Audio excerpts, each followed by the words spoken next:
आज हम एक नया टॉपिक सीखने जा रहे हैं। नाम है एटमॉस्फेयर। इस टॉपिक को स्टार्ट करने से पहले मैं सभी पेरेंट्स और स्टूडेंट्स से एक बात फर्दर बोलना चाहता हूं कि जिस किसी ने भी इस चैनल को सब्सक्राइब कर रखा है उनके लिए बहुत बहुत धन्यवाद है।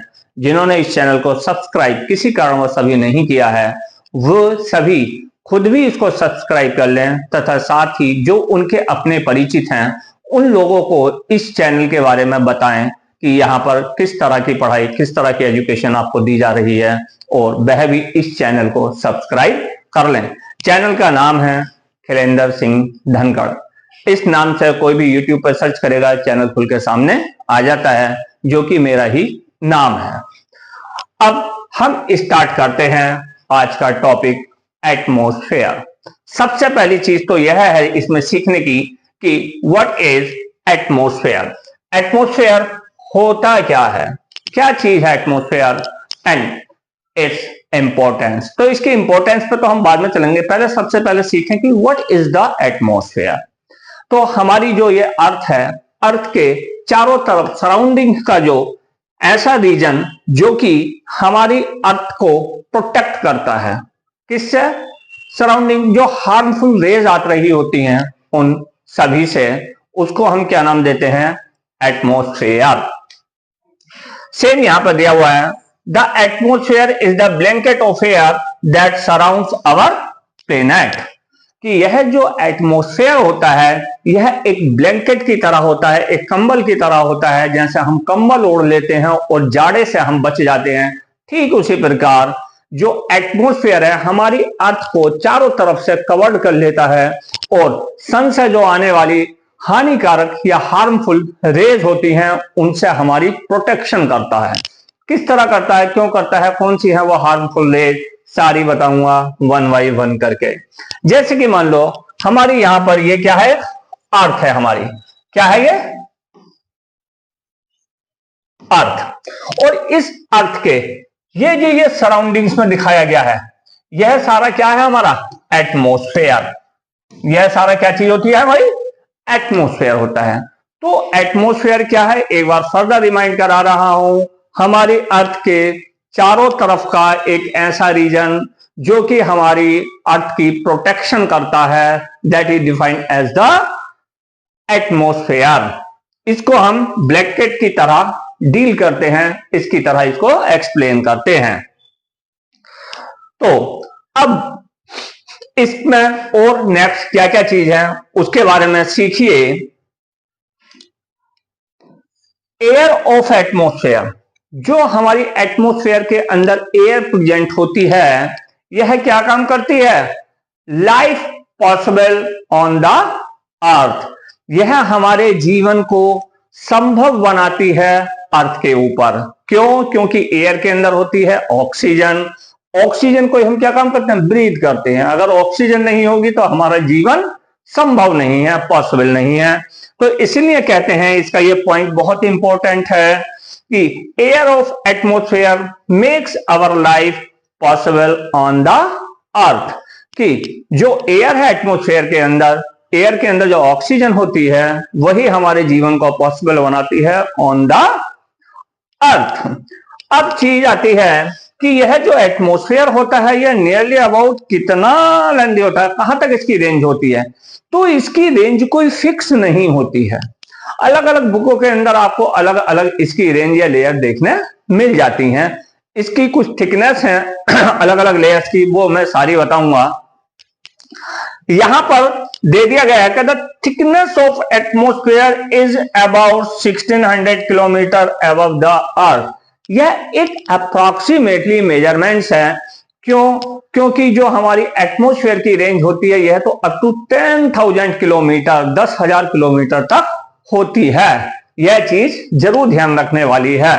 फिर के सर 1600 किलोमीटर क्यों दे दिया गया ये, इसके बारे में अभी आगे नेक्स्ट टॉपिक पे एक्सप्लेन करने वाला हूं। अब चीज आती है हमारी इंपॉर्टेंस ऑफ एटमॉस्फेयर, कि एटमॉस्फेयर की क्या क्या इंपॉर्टेंस होती है। तो सबसे पहली जो हमारी इंपॉर्टेंस एटमॉस्फेयर की है विच इज ब्रीदिंग। हम जो सांस लेते हैं वह एटमॉस्फेयर में प्रेजेंट ऑक्सीजन की वजह से ही पॉसिबल हो पाता है। अदरवाइज कोई पॉइजनस गैस यदि हमारे ब्रीथ के अकॉर्डिंग चली जाए, साथ अंदर चली जाए सांस लेते हुए, तब क्या हम जिंदे रहेंगे? Answer is no. ऐसी कंडीशन में हम जीवित नहीं रह पाएंगे। तो इसलिए इस एटमॉस्फेयर के अंदर प्रेजेंट जो हमारी useful gas which is oxygen, उस ऑक्सीजन की वजह से ही हम जीवित होते हैं। तो इसकी पहली इंपॉर्टेंस क्या हो गई? ब्रीथ्स या ब्रीदिंग। तो एटमॉस्फेयर प्रोवाइड्स ऑक्सीजन, ये क्लियर कट यहां पर मेंशन भी कर रखा है कि एटमॉस्फेयर हमें क्या देता है? ऑक्सीजन देता है for breathing for human being and animals. Human being and animals दोनों के लिए ही ऑक्सीजन मिलती है। जितने भी ह्यूमन बीइंग्स मतलब हम सब लोग हैं इंसान, साथ ही जो एनिमल्स होते हैं उनके लिए भी ऑक्सीजन की नीड होती है। इसके साथ ही साथ पेड़ पौधों के लिए भी ऑक्सीजन की नीड होती है। तो उनको भी ऑक्सीजन कहां से मिलती है? यहीं से मिलती है। फिर इसका जो सेकंड पार्ट आता है या सेकंड इंपॉर्टेंस नजर आती है विच इज प्रोटेक्शन। किसकी प्रोटेक्शन? यह हमारी अर्थ की भी प्रोटेक्शन करता है। इसके साथ ही जो हमारे अर्थ पे जितने भी लिविंग बीइंग्स हैं उन सब की भी यह क्या करता है? प्रोटेक्शन करता है। जिसमें हम ह्यूमन बीइंग्स आ गए, हमारे सन वगैरह सब, वो सन कह रहा हूं, ट्रीज वगैरह सब चीजों की जो प्रोटेक्शन होती है इस एटमॉस्फेयर के द्वारा होती है। अब प्रोटेक्शन होती किससे है? क्या कहीं से कोई भूचाल आ जाएगा? क्या कहीं से कोई तूफान आ जाएगा? Answer is no. तो फिर क्या आ जाएगा? जो सन है हमारा, जहां सन से ये लाइट रेज आ रही होती हैं, उसमें बहुत सी हार्मफुल लाइट रेज भी आती हैं। और वो हार्मफुल लाइट रेज क्या काम करती हैं? यदि डायरेक्ट हमारी अर्थ तक आ जाएं तो वो हमें, एनिमल्स को, पेड़ पौधों को, सारी चीजों को डिस्ट्रॉय कर देंगी, तहस नहस कर देंगी, बीमारियां फैला देंगी। तो ऐसी जो हार्मफुल रेज होती हैं उन सभी से हमें प्रोटेक्ट करता है। ये किस तरह करता है? क्योंकि जो भी कोई हार्मफुल, मान लो यहां पर हमारा क्या है? ये सन है। इस सन से कोई हार्मफुल रेज चली अर्थ की तरफ को, तो अर्थ क्या काम, ये एटमॉस्फेयर क्या काम करता है? उसे बीच में ही उससे कह देता है टाटा टाटा बाय बाय, चलो वापस भागो यहां से। हमारी अर्थ तक नहीं आने देता है। क्यों नहीं आने देता है? क्या कारण होता है? सारी चीजें अभी समझ में आएंगी। तो यह चीज समझ में आई कि एटमॉस्फेयर क्या काम करता है? प्रोटेक्ट करता है। किससे? हार्मफुल रेज या हार्मफुल रेडिएशन। कहां से आता है? ये किस जगह से आ रहा होता है? सन से निकलता है वो सारा का सारा हार्मफुल रेडिएशन। और कहां पर आता है? अर्थ की तरफ आता है। उसको ये एटमॉस्फेयर रोक देता है और क्या हो जाता है? हमारी लाइफ पॉसिबल हो जाती है। कहां पर? अर्थ पर। अब हम चीज सीखते हैं क्लाइमेट। इसकी नेक्स्ट इंपॉर्टेंस है किसको? क्लाइमेट को, कि यह किस तरीके से क्लाइमेट को बना के रखता है या उसमें हेल्प करता है। तो एक्चुअल में एटमॉस्फेयर क्या काम करता है? हमारी अर्थ के टेम्परेचर को मेंटेन रखता है, जिसकी वजह से हम कहते हैं कि क्लाइमेट में ये हेल्प करता है मेंटेन रखने में। अब एटमॉस्फेयर मेंटेन्स द टेम्परेचर। किसका टेम्परेचर? Of the earth. कहानी के सर अर्थ के टेम्परेचर को किस तरह से मेंटेन रख लेता है ये एटमॉस्फेयर? सीखो। हमारी जो अर्थ होती है इसके सराउंडिंग में क्या है? एटमॉस्फेयर लेयर है। और यही जो लेयर्स होती हैं, यह जो एटमॉस्फेयर है इसमें क्या है? एयर है। एयर हमारी बैड कंडक्टर होती है। किसकी? हीट की। किसकी बैड कंडक्टर होती है या पुअर कंडक्टर? हीट की। तो इसकी वजह से यह हमारे अर्थ के टेम्परेचर को सडनली वेरी नहीं करने देता है, जिसकी वजह से हम बोलते हैं कि हमारी जो अर्थ है इसका क्लाइमेट कैसा रहता है? प्रोटेक्टिव रहता है। किसकी वजह से? या अर्थ का टेम्परेचर मेंटेन रहता है, किसकी वजह से? एटमॉस्फेयर की वजह से। अब हम नेक्स्ट चीज सीखते हैं जो कि मोस्ट इंपॉर्टेंट चीज है एटमॉस्फेयर की, which is the layers of atmosphere. क्या चीज? Layers of atmosphere. यह जितनी भी डिजाइनिंग की है यह मैंने खुद ने ही की है। बहुत ज्यादा टाइम भी लगा था इसमें, क्योंकि डिजाइनिंग में अभी मेरा एक्सपर्टाइजेशन नहीं है, तो कई घंटे लग गए थे इसको डिजाइन करने में। तो अगर इसको सिखाऊं तो आप लोगों की जिम्मेदारी बनती है कि इसको ढंग से सीख भी लेना। यह हमारी क्या है? अर्थ है। अर्थ के सराउंडिंग में जो एटमॉस्फेयर होता है ये ऐसा नहीं है कि बिल्कुल कांस्टेंट है थ्रू आउट, नीचे से लेकर ऊपर तक, अर्थ के सरफेस से लेकर और जहां तक भी एटमॉस्फेयर प्रेजेंट है वहां तक एक जैसी रेंज है ना, अलग अलग है। कहीं डेंसिटी अलग है एटमॉस्फेयर की, कहीं उसके टेम्परेचर अलग है, कहीं उसके फंक्शंस अलग हैं। तो इन सारी चीजों को बेस मानकर हमने क्या काम किया है? इस एटमॉस्फेयर को कैटेगराइज किया। क्या काम किया? कैटेगराइज किया है, मतलब इसको अलग अलग पोर्शंस में डिवाइड कर लिया, उनको नाम दिया गया। क्या नाम दिया गया? Layers of atmosphere. अब हमने पूरा जब एटमॉस्फेयर अपना छोटी छोटी लेयर्स में डिवाइड कर लिया, तो जो लेयर हमारी किसकी? एटमॉस्फेयर की लेयर कहां है? अर्थ के सबसे नजदीक है। कौन सी लेयर? एटमॉस्फेयर की वह लेयर जो अर्थ के एकदम नजदीक है, उसको हम नाम देते हैं ट्रोपोस्फेयर। क्या नाम देते हैं उसको? ट्रोपोस्फेयर।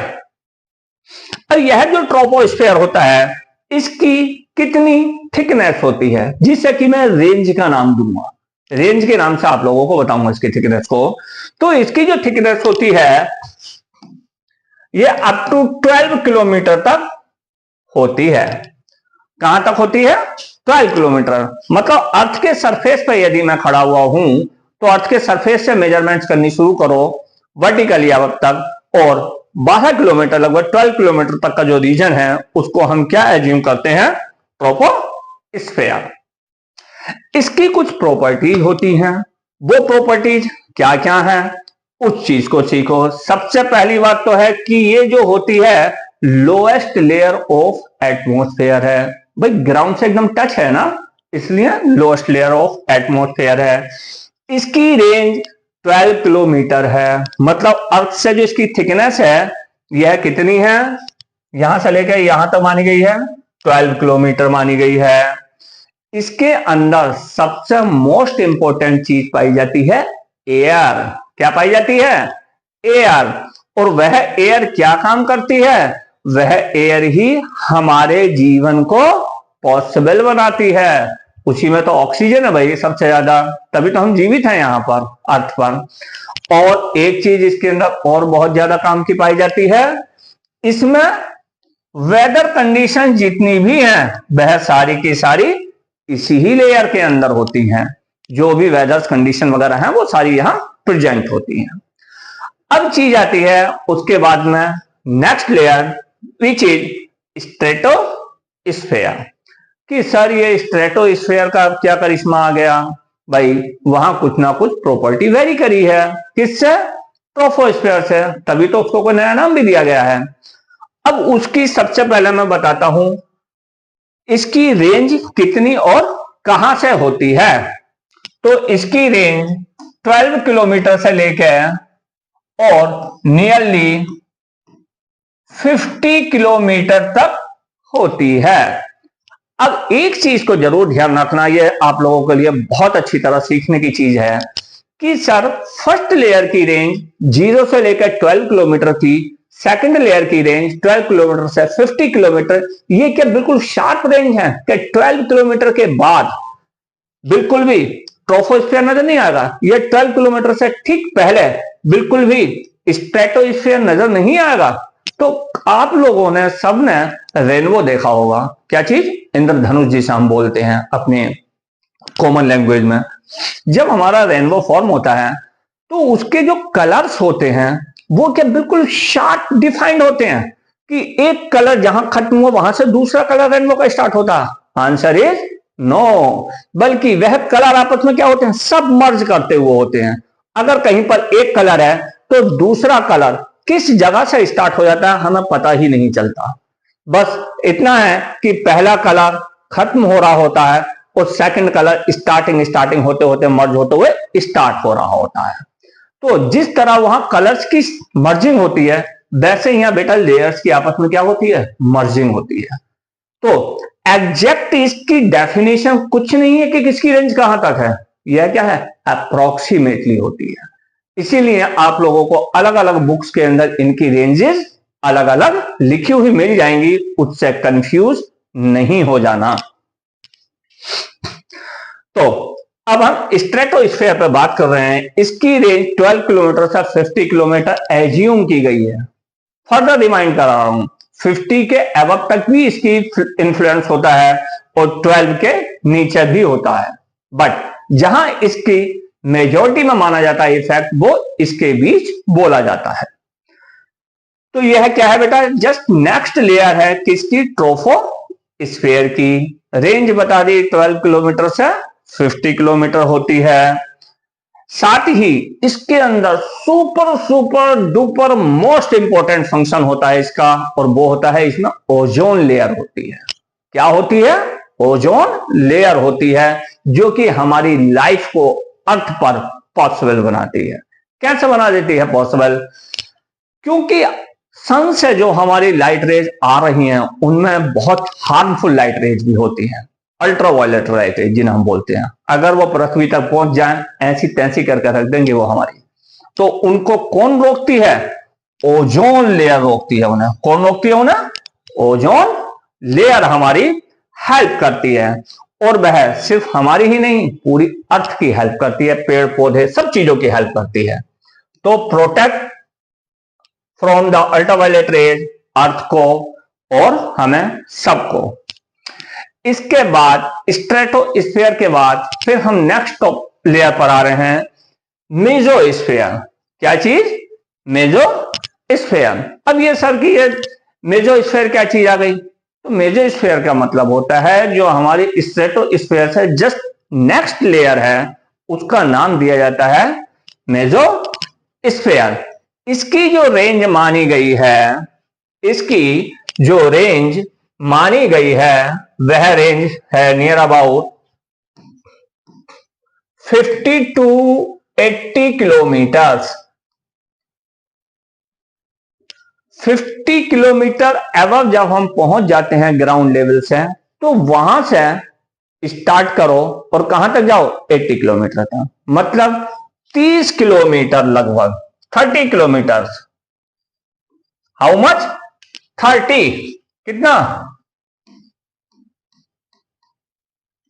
30 किलोमीटर इसकी थिकनेस नियर अबाउट होती है। किसकी, मेसोस्फेयर की।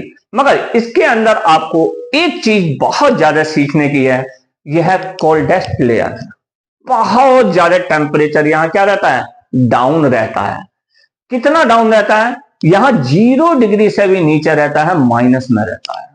कहानी क्यों ऐसा होता है, क्यों ऐसा हो जाता है, इसके लिए आपको थोड़ा हायर क्लासेस के लेक्चर्स को देखना पड़ेगा, जो कि मैं बहुत जल्द उसको भी अपलोड करूंगा बनाकर, क्योंकि यह जो लेक्चर्स है यह क्लास 5th के स्टैंडर्ड का लेक्चर्स बनाया जा रहा है। उस क्लास के बच्चे बहुत ज्यादा डीपली नॉलेज को शायद समझने में कैपेबल नहीं होंगे, तो उन चीजों में मैं उतनी डीपली नहीं जाऊंगा कि यहां इतना डाउन क्यों है टेम्परेचर, ऊपर वाले में उतना अप क्यों था टेम्परेचर। बस इतना ध्यान रखना है कि इस लेयर का जो टेम्परेचर होता है बहुत ज्यादा डाउन होता है, और यह लेयर कहां होती है, स्ट्रेटोस्फेयर के जस्ट एबव होती है।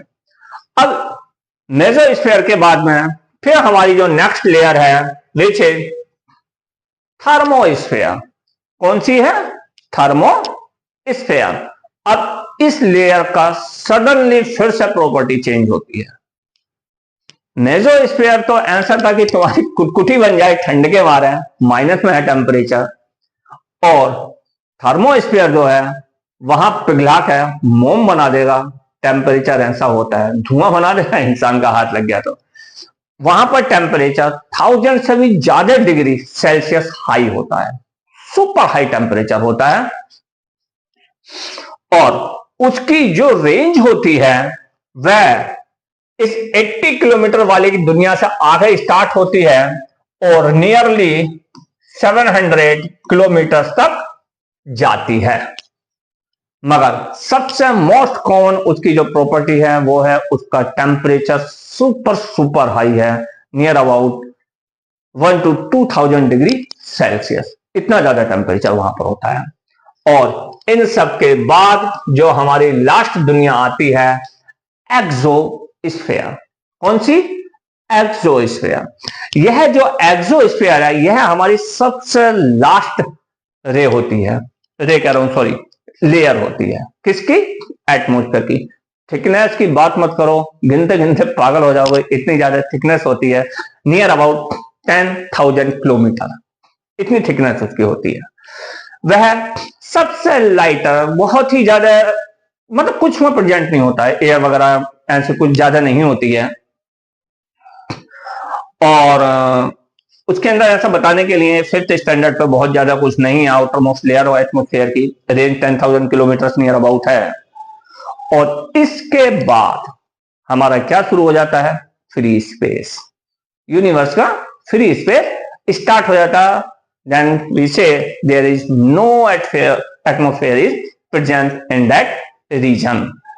तो ये 5 हमारी लेयर्स होती हैं। First layer troposphere, second layer stratosphere, third layer mesosphere, fourth layer thermosphere and the 5th layer is the exosphere. कुछ बच्चे 5th स्टैंडर्ड पे एक चीज और बोलते हैं, सर आयनोस्फेयर के बारे में क्या बोलोगे? तो आयनोस्फेयर कहीं अलग नहीं होती है, ये लेयर हमारी थर्मोस्फेयर के अंदर ही आ जाती है। उसकी एक माइन्यूट सी इनर स्फीयर होती है, वो अलग से नहीं होता है।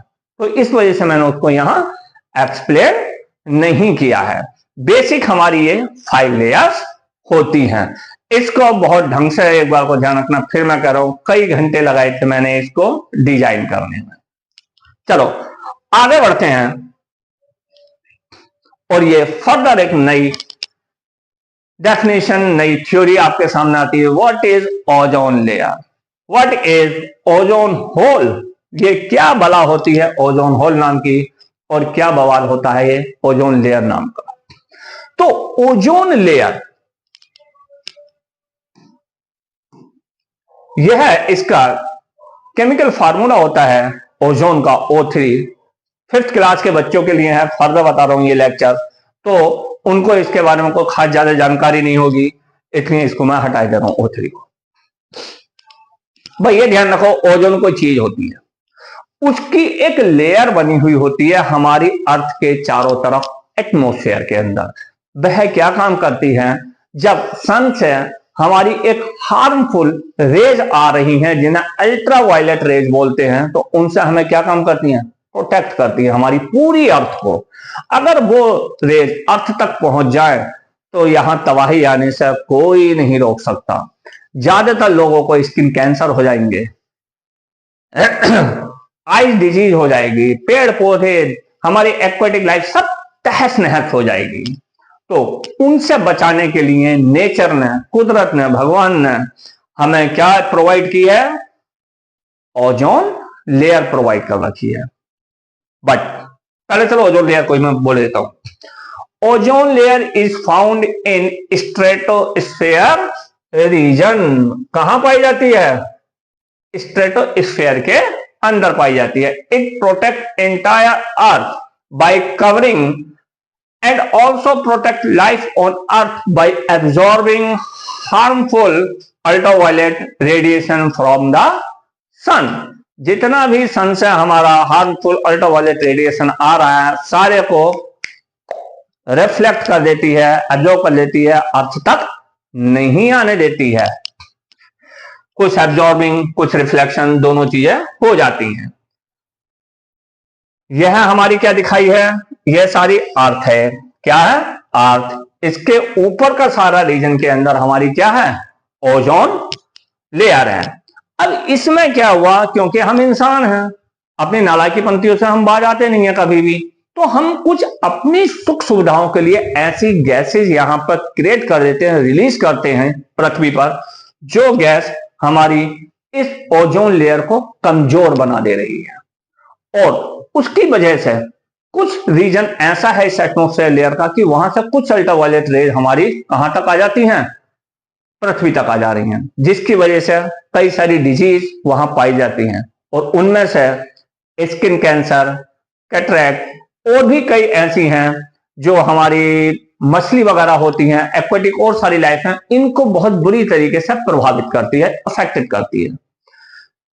उसे रोकने के लिए वैज्ञानिक लगातार समझाते हैं हमें आपको क्या करना चाहिए, हम ह्यूमंस को क्या करना चाहिए, मगर हम मान के देते नहीं हैं। तो ये जहां पर ये थोड़ा सा कमजोर हो गई है ओजोन लेयर, उसे एक नाम दिया वैज्ञानिकों ने, साइंटिस्टों ने, ओजोन होल। कि जो ओजोन लेयर थी चारों तरफ, उसमें एक छोटा सा कहीं होल हो गया। उन्होंने ऐसा एक्सप्लेन किया है, वो ओजोन में पूरा होल नहीं हुआ है, वहां वो वीकेंस कमजोर हो गई है ओजोन लेयर, जिससे कि छन के आ जाती हैं लाइट रेज हार्मफुल वाली।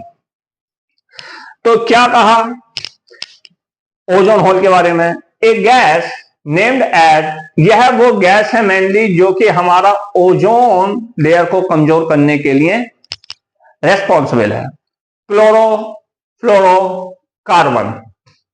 इस नाम की जो गैस होती है, यह इसको कमजोर कर रही है।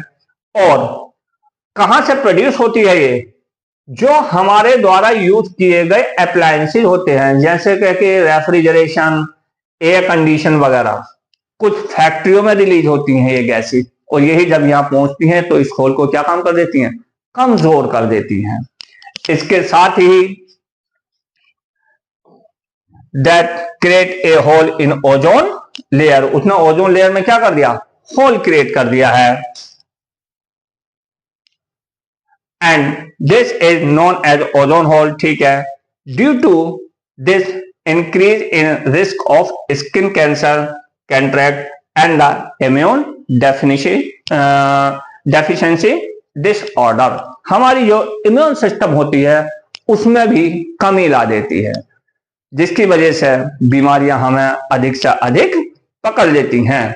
साथ ही यह किसको और ज्यादा डैमेज कर देती है, terrestrial plants life and the aquatic system, इनको भी यह पूरी तरीके से तहस नहस कर देती है। कौन, ओजोन लेयर में जो होल बन गया, उससे आने वाली अल्ट्रा वायलेट रेज कहां से आती हैं, सन से आती हैं। तो इस चीज को जरूर ध्यान रखना, हमें ऐसी गैसेस का प्रोडक्शन कम से कम करना चाहिए जो हमारी ओजोन लेयर के लिए क्या है, हार्मफुल है।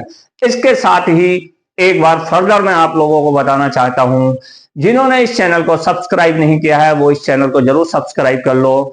जिन्होंने कर रखा है अच्छी बात, वो अपने दूसरे साथी लोगों को, रिश्तेदारों को इस चैनल को सब्सक्राइब करने के लिए रिकमेंड करें, क्योंकि ऐसा कर लेने से आपको नया नया लेक्चर किस समय आने वाला है पहले ही नोटिस मिल जाया करेगा।